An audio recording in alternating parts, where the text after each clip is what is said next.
सत्याचा वेग, जनतेचा आवाज, प्रत्येक घडामोडीवर आमची नजर. प्रेस पथक.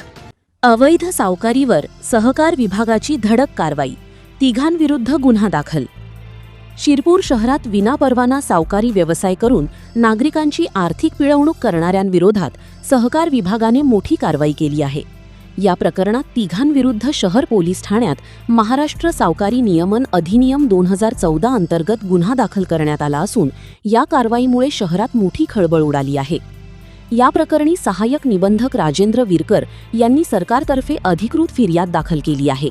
दाखल फिर्यादीनुसार कदीर अहमद शेख यांनी सहकार विभागाकडे तक्रार करत सुरेश रामचंद्र माळी राहणार वरवाडे, नारायण जगन्नाथ मराठे राहणार मदिना मशीदजवळ शिरपूर आणि दिलीप बापू पाटील राहणार पाटीलवाडा शिरपूर हे अवैध सावकारी करत असल्याची माहिती दिली होती.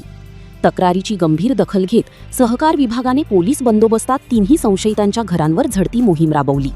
या कारवाई दरम्यान नोंदवह्या, उसनवारीची कागदपत्रे, सावकारी व्यवहारांच्या नोंदी तसेच कोरे धनादेश जप्त करण्यात आले.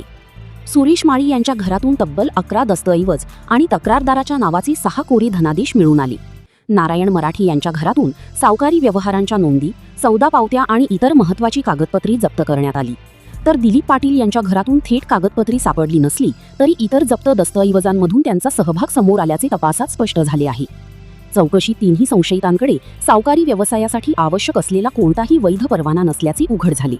तसेच संबंधितांनी दिलेले खुलासेही समाधानकारक नसल्याने त्यांच्याविरुद्ध अवैध सावकारी प्रकरणी गुन्हा दाखल करण्यात आला आहे. शहरात सुरू असलेल्या अवैध सावकारीच्या व्यवहारांवर सहकार विभागाने घेतलेल्या या कारवाईमुळे सावकारांचे धाबे दणाणले असून पुढील तपासात आणखी काही नावे समोर येण्याची शक्यता व्यक्त केली जात आहे.